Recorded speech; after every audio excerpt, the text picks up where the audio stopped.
Hello, everyone. I'm Zhiliu Yang. This is our presentation for the paper on IROS 2020 PyMap, a decision-based sensor fusion with global optimization for the indoor mapping. So, as we all know, ubiquitous deployment of the indoor robots require the affordable, reliable, and scalable indoor maps. And most of the mobile robot tasks actually only need a very simple 2D floor plan map, shown in the right-hand side pictures.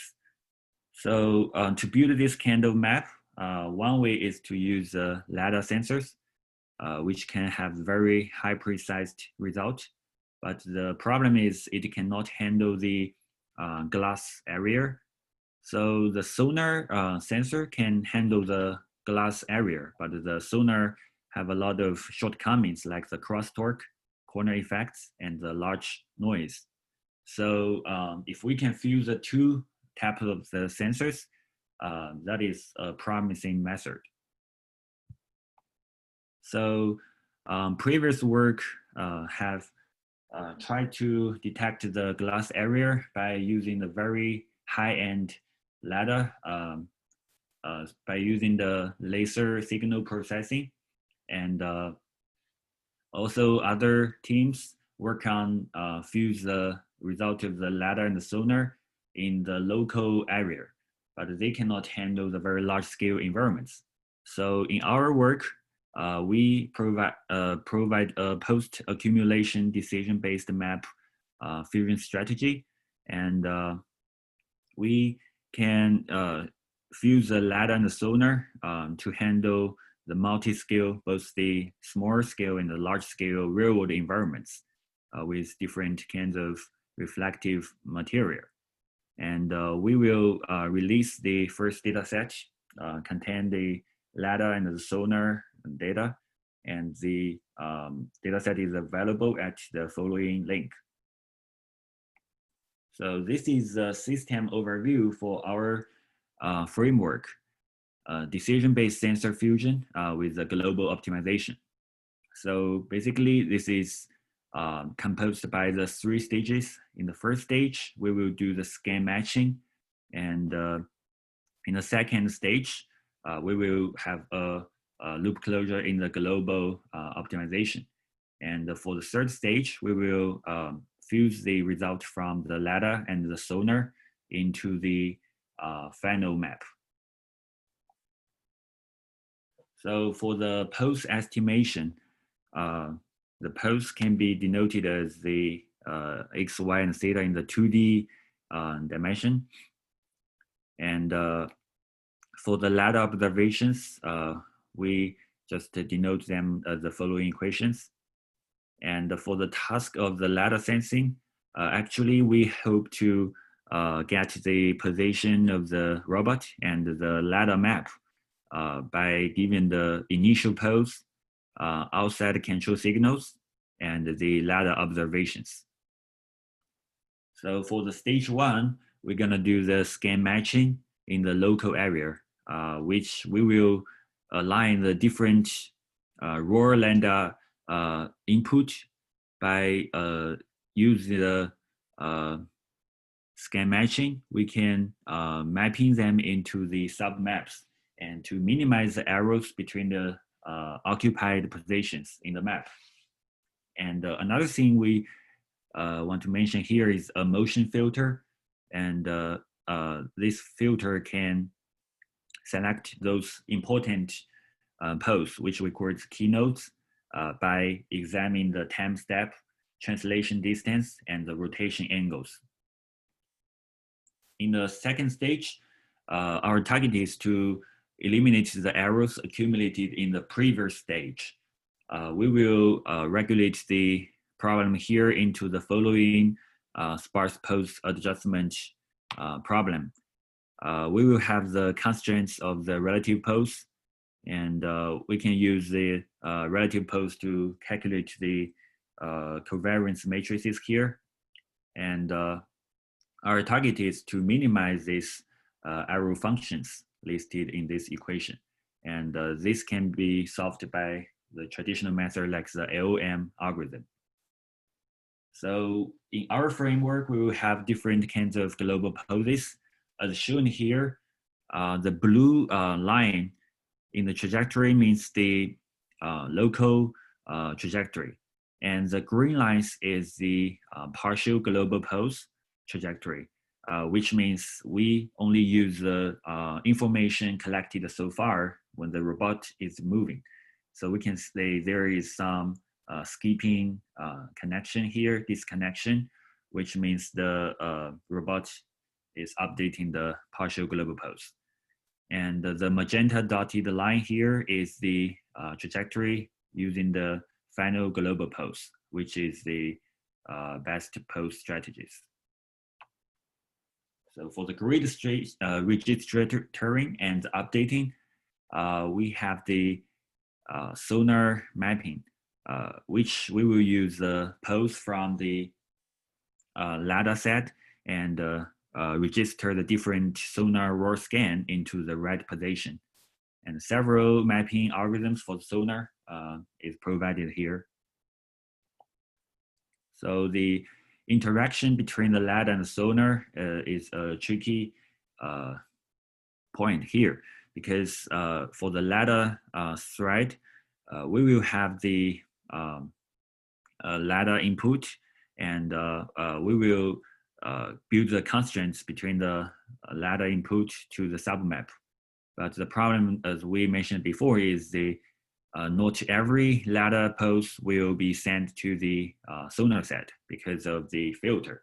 So there will have the pose density difference between the LiDAR set and the sonar set. For example, the final global pose can only have the limited keynotes. So in order to sonar to register all of the sonar scans, we need to fit in the pose between the keynotes to balance the pose density difference between the sonar and the LiDAR. So here is the revisit scan in our Fusion.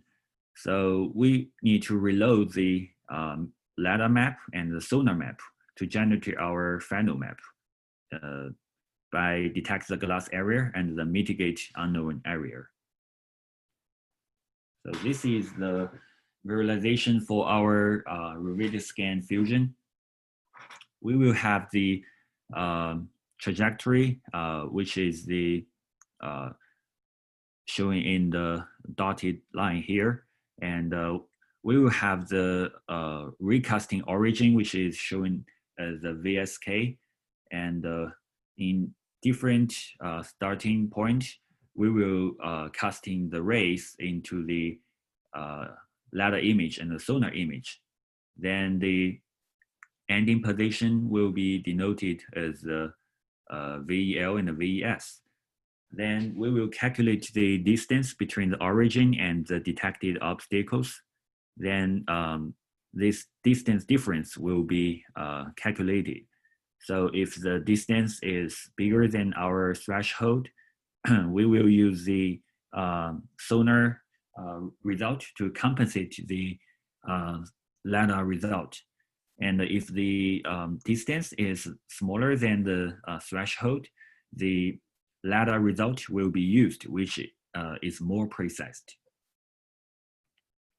So here is our experiments setting up. So we will use Pioneer robots, and in our platform, we also have the 16 ultrasonic sonars, and a very low cost LiDAR is used. So the whole cost of the platform will be less than $100 for the sensors.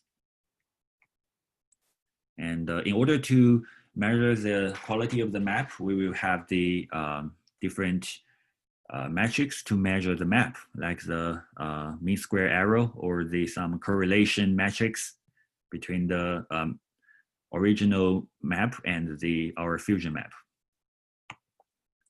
And this is our notations for different schemes in the experiments.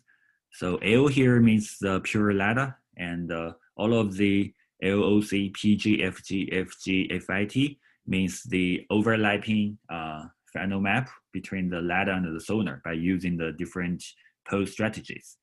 And this FG, FIT, RSF glass means that we only detect the glass area and don't do the unknown area mitigation. And this scheme means we will detect the glass and also mitigate the unknown area. So this is the visualization for the separate mapping. On the top is the ladder mapping. The sonar mapping is shown in the bottom. And this is the visualization for the different pose strategies. On the top left is the ladder map, and other three are the sonar maps by using the different pose strategies. So as we can see, both the local sonar mapping and the partial global sonar mapping will have some misalignment in the map. Our best sonar mapping result is from the fitting final global pose strategy. And this is the repeated scan fusion visualization. On the left is the two-direction scan for the ladder and sonar, and corresponding obstacle pixels are shown in the right-hand side. And this is the loop closure scenario for both the ladder recasting and the sonar recasting. And the result for the loop closure cases is also shown here. We compare the different strategies, and the best result is also from the fitting and the repeated scan fusion for all of the places. And some quantitative comparison results are shown in the following slides. Here we verify that our method is better than the pure ladder mapping and the simple overlapping between the ladder map and the sonar map. And here is the comparison for the different sonar algorithms. As we can say, by comparing the different sonar mapping algorithms, the best result is from the Bayesian filter algorithm. And we also extend the evaluation to the whole data set we collected. And here we can say by calculating the average score, our method is improved the map by 14% compared to the ladder map, which is showing the Google Cartographer paper. And the glass ratio for the different experiment scenario is also listed here. And our method not only works for the huge glass areas, we also works for those areas with little glass places. And the final fusion map is shown in this slide. And on the top is the glass areas we detected by our method. So we can say for the pure ladder map, those areas will be marked as unknown. And this is the mitigate for the unknown area.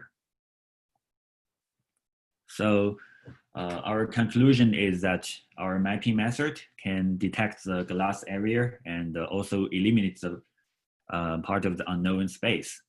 And we can optimize the map quality in both the small and the large scale environments.